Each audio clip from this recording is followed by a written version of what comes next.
professores, aqui quem vos fala é o professor Pedro Júnior.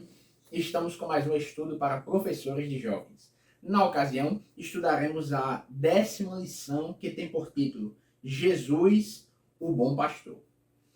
Pois bem, professor, hoje nós não falaremos de um sinal realizado por Jesus, mas do seu discurso messiânico.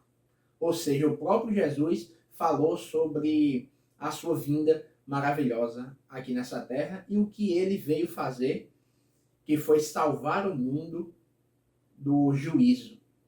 Foi perdoar os nossos pecados, morrer no nosso lugar.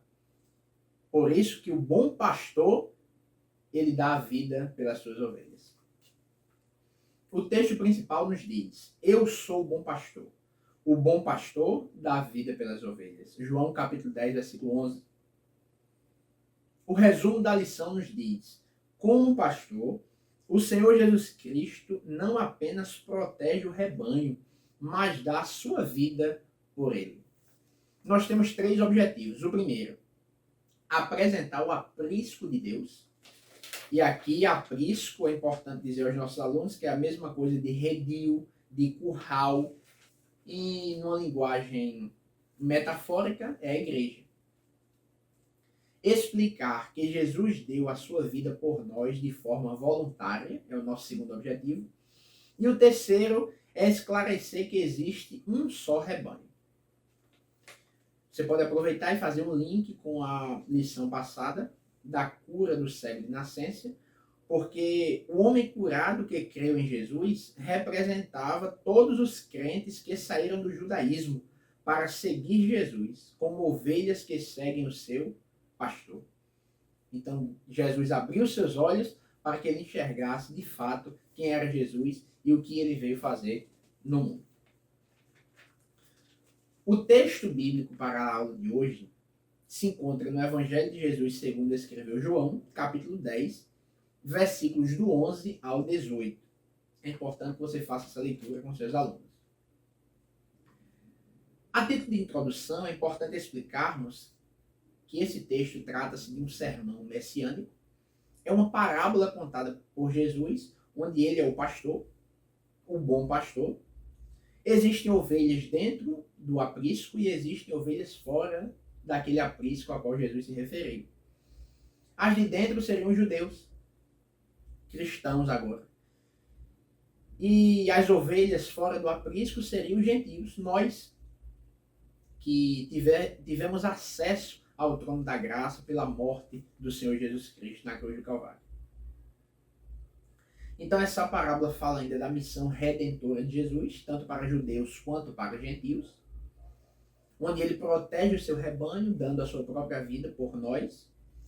E não esquecendo de frisar que este sermão tem um caráter também escatológico, sobretudo no que diz o versículo 16, na última parte dele, versículo 16 do capítulo 10 de João, que diz na última parte: e elas ouvirão a minha voz, e haverá um rebanho e um pastor. Glória a Deus.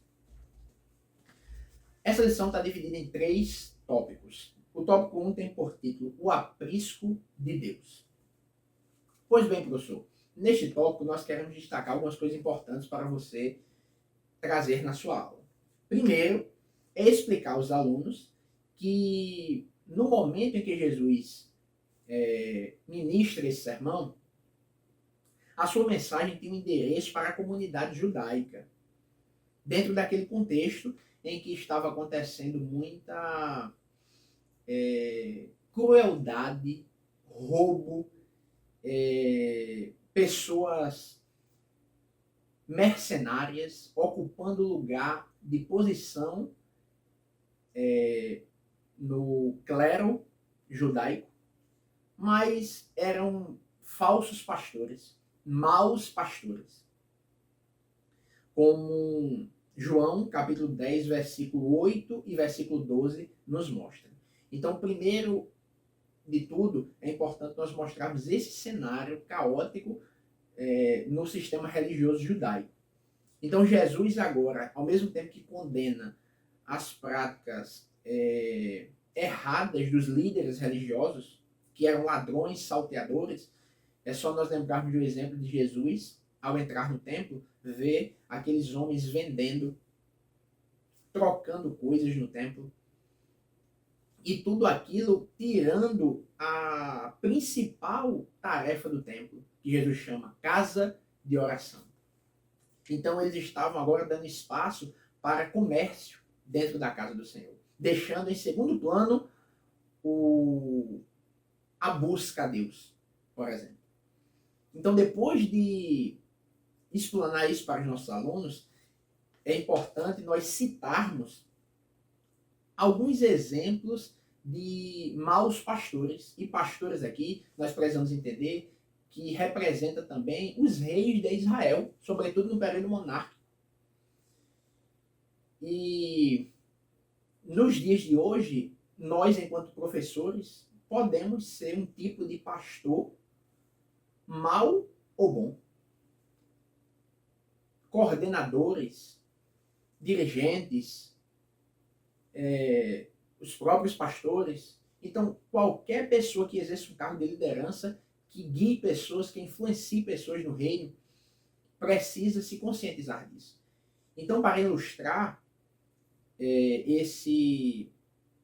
essa advertência que Deus dava no Antigo Testamento aos reis, para que eles guiassem o povo corretamente, Jesus fala agora no Novo Testamento para os principais dos judeus.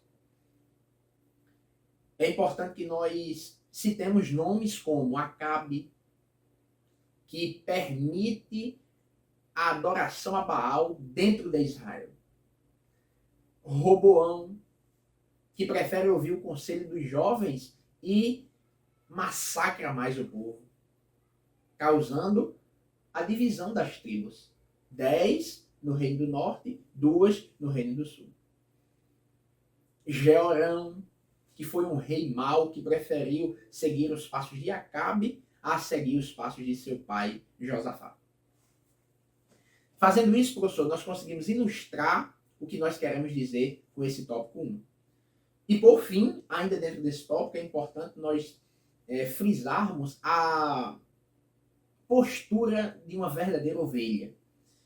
Quando o próprio Jesus diz que suas ovelhas o conhecem e conhecem sua voz. Não ouvem estranhos, não. Não seguem qualquer voz, seguem a voz do seu pastor, que é inconfundível. João capítulo 10, versículos 4, 5 e 14. Será que nós somos ovelhas? Será que estamos nos comportando como verdadeiras ovelhas do aprisco de Cristo? Nós podemos deixar essa reflexão para os nossos alunos nesse primeiro ponto da lição.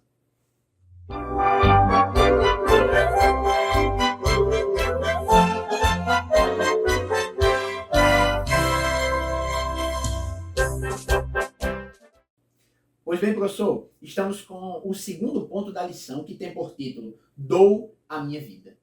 Então aqui é importante nós destacarmos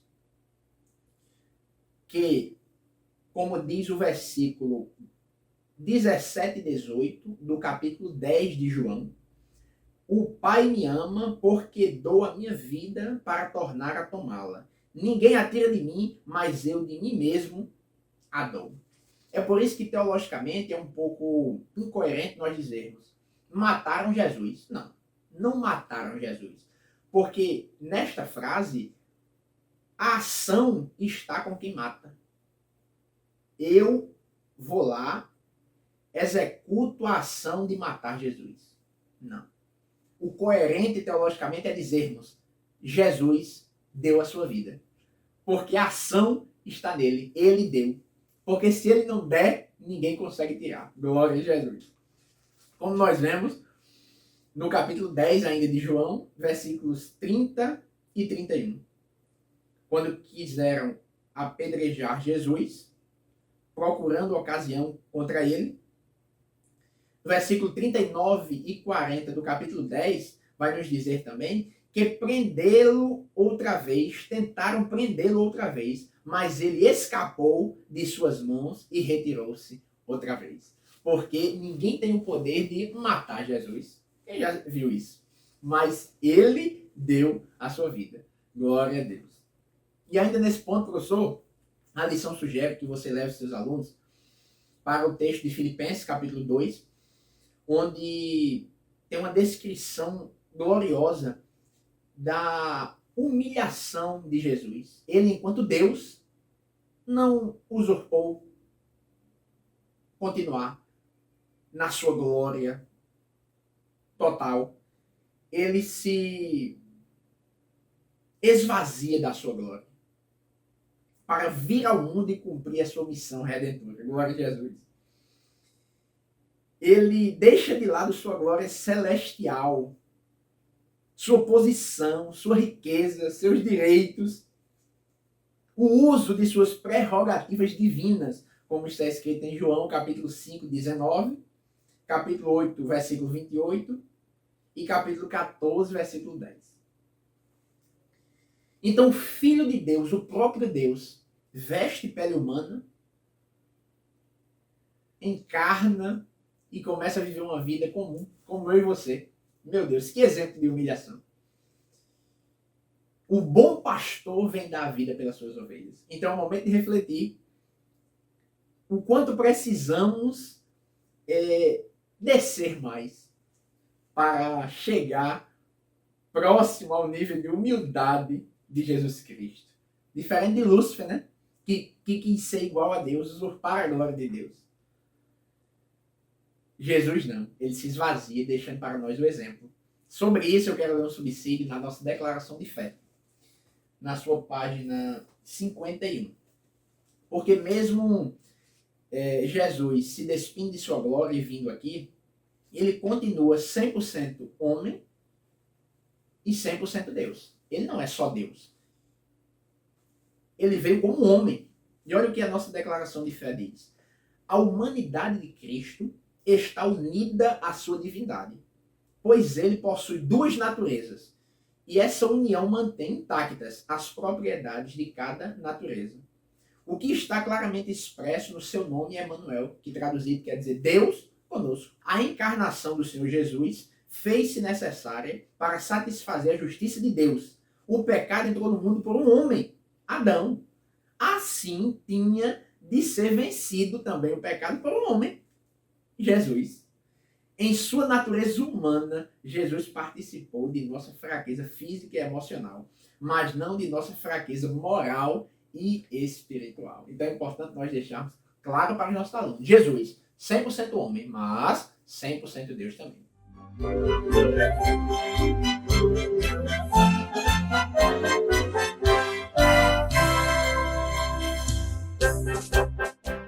E agora, professor, vamos para o nosso terceiro e último ponto. Um só rebanho é o título. Aqui é a parte de frisarmos no toque escatológico desse sermão. Todos os profetas, ou uma boa parte deles, melhor dizendo, do Antigo Testamento, profetizaram esse momento de união do rebanho e este rebanho único sendo pastoreado por um único pastor também.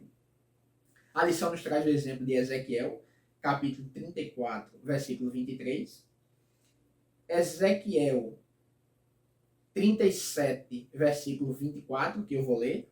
E meu servo Davi reinará sobre eles, e todos eles terão um pastor, e andarão nos meus juízos, e guardarão os meus estatutos, e os observarão. Aqui está fazendo referência a Cristo. Isaías, capítulo 40, versículo 11, também fala sobre esse único rebanho e o seu pastor. E Zacarias, capítulo 13, versículo 7. É importante nós deixarmos claro para os nossos alunos aqui que único rebanho é esse. Bom, um único rebanho é, no nosso tempo, a igreja. Então, nós já podemos ver um cumprimento parcial destas profecias no nosso tempo, onde a igreja nasce com Cristo, unificando os salvos. Agora não há mais judeu e gentil, divisão que existia, servo, livre, negro, branco, homem, mulher, não. Para isso eu vou ler um subsídio na página 15 do livro O Cuidado de Deus, com o corpo de Cristo. Já foi um livro de apoio de uma das nossas lições. E agora eu vou utilizá-lo como subsídio. Um autor chamado Williams, ele afirma que havia 3 grupos estratégicos para a expansão do evangelho entre os membros na sinagoga. E a sinagoga aqui é no contexto da igreja de Corinto, naquele tempo, ok? E na sinagoga não só provia, um ponto conveniente de contato para os missionários cristãos, como também uma congregação preparada para a mensagem. Havia 3 grupos mais ou menos distintos de pessoas encontráveis ali. Quem nós encontrávamos na sinagoga? Que eram povos distintos. Judeu de nascimento. Esse daí é aquele que tem o Deus de Israel. É aquele escolhido. Prosélitos é o gentio que se circuncida, que aceita o judaísmo, começa a cumprir a lei e é um judeu. É quase um judeu, mas é aceito pela comunidade judaica. E os devotos, que funcionam aqui como uma espécie de ponte providenciada por Deus para o acesso ao mundo gentio. Os devotos são aquelas pessoas que não aceitam de um todo o judaísmo, não seguem a lei de Moisés, não se circuncidam, mas creem no Deus de Israel. E ficavam ali na sinagoga ouvindo a palavra e adorando ali na medida do possível, mas não se convertiam ao judaísmo. E agora Deus, na sua onisciência, por meio de Cristo Jesus, unifica os povos. Agora não há judeu de nascimento, prosélito e esses devotos. Agora existe a igreja. Todo aquele que aceita Cristo como único e suficiente Salvador faz parte da igreja e vai morar no céu para a glória de Deus, em nome de Jesus, pelo sacrifício salvífico de Cristo. Basta perseverar até o fim. Então é importante nós enfatizarmos isso para os nossos alunos, lembrando da grande luta que teve para os gentios entrarem na comunidade cristã. E aí a lição traz mais alguns subsídios, como a história de Pedro e Cornélio. O apóstolo Paulo, como um grande missionário do povo gentio. E por fim, o grande cumprimento dessas profecias, que tem um caráter escatológico, dessa união do povo de Deus, das ovelhas para serem pastoreadas, guiadas por um único pastor, se dará pós grande tribulação, que é quando Israel dará conta, entenderá que Jesus, aquele que eles transpassaram, é de fato o Filho de Deus. Glória a Jesus. Então, pós grande tribulação, quando Jesus vier com a sua igreja com poder, grande glória, e estabelecer na terra o período milenial, se cumprirá literalmente todo o rebanho unido, sendo guiado por um único pastor, Jesus Cristo, o Filho de Deus. Louvado e engrandecido seja o nome de Jesus. Essas são as dicas que nós preparamos para que você, professor, venha ter uma excelente aula no próximo domingo. Agora vamos para as dicas pedagógicas.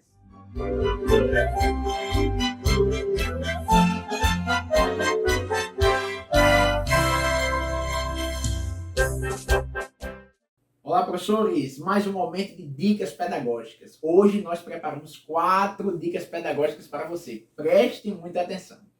Primeira dica, lembrem de fazer o vídeo do trimestre, aquele grande vídeo contendo os pequenos vídeos de 3 minutos dos seus alunos sobre o resumo de cada lição estudada. Para você observar mais ou menos como é a dinâmica, vai rodar o vídeo aí de um dos nossos alunos. Paz do Senhor, meus irmãos, meu nome é Ítalo Rian e nesta oportunidade eu venho trazer um breve resumo da lição de número 7 da classe de jovens, que tem por título O Quarto Sinal, a multiplicação dos pães e peixes. Bem, Jesus mais uma vez nos mostra o seu poder através de sinais e maravilhas. E é neste cenário da multiplicação dos pães e peixes que Jesus está indo ao monte com seus discípulos, acompanhados da multidão. Isso me fez refletir porque, enquanto Jesus está entregando bênçãos, está saciando a fome, está saciando a sede, está curando os enfermos, a multidão está lá ao seu redor. Porém, quando Jesus está sentindo dor, está sofrendo, sendo pisoteado, carregando aquela pesada cruz, não tinha uma só pessoa para ajudá-lo. Isso nos mostra que não devemos ser esse tipo de pessoa, mas que estejamos em Jesus na bonança e na tempestade também. E ali, logo após de Jesus pregar a sua palavra, ele não queria despedir a multidão com fome. Só que os discípulos não tinham a condição de alimentar toda aquela multidão. Mas Jesus já sabia que ali seria mais um cenário para suas maravilhas. Daí aparece um rapaz com 5 pães e 2 peixinhos. Jesus toma aqueles pães e, dando graças e repartindo, saciou quase 5.000 homens, além de mulheres e crianças. Glória a Jesus! Sabemos também que em uma das fases do ministério de Jesus se passa na Galileia, ao norte de Israel. A Galileia foi denominada de a Galileia dos gentios pelo fato da invasão da Assíria nas terras de Zebulon e Naftali, predominando uma população pagã e gentia. Isso nos mostra o caráter universal da missão de Jesus, onde ele se dedicou a povos de diferentes nações.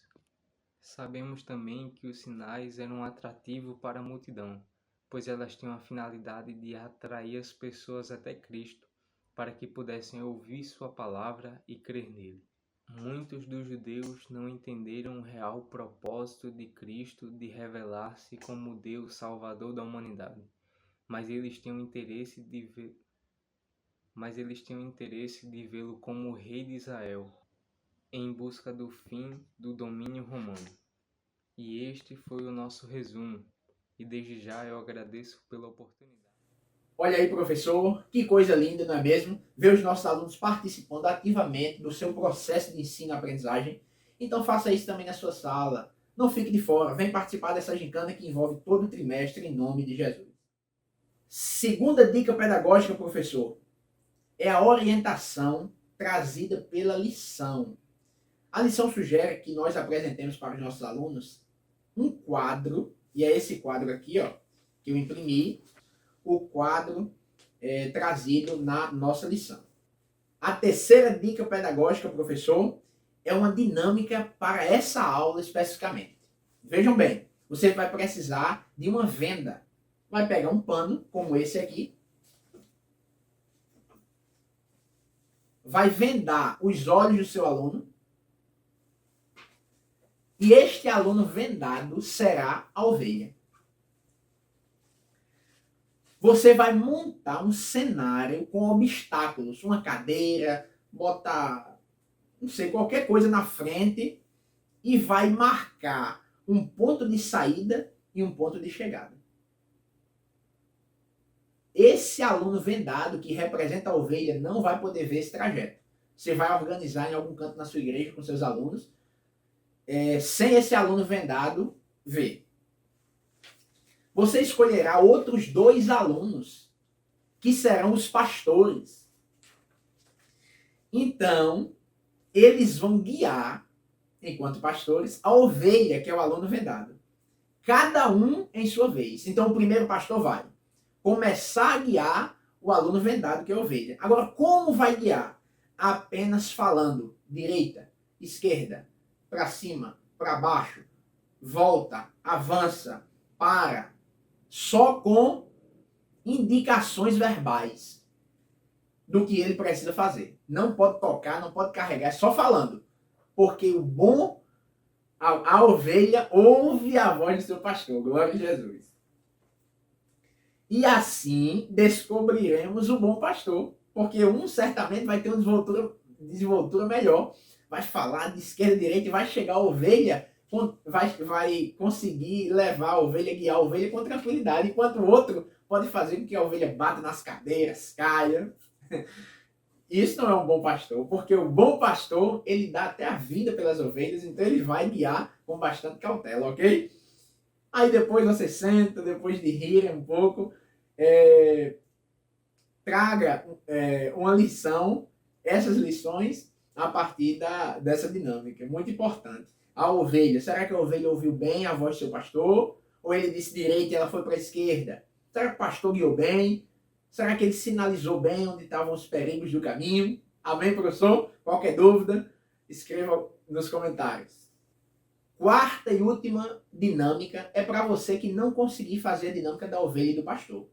Sua igreja é pequena, você não tem uma sala que dê para fazer isso, na rua também não dá certo, não pode fazer de nenhum jeito, não tem problema. Pensamos uma dinâmica para você.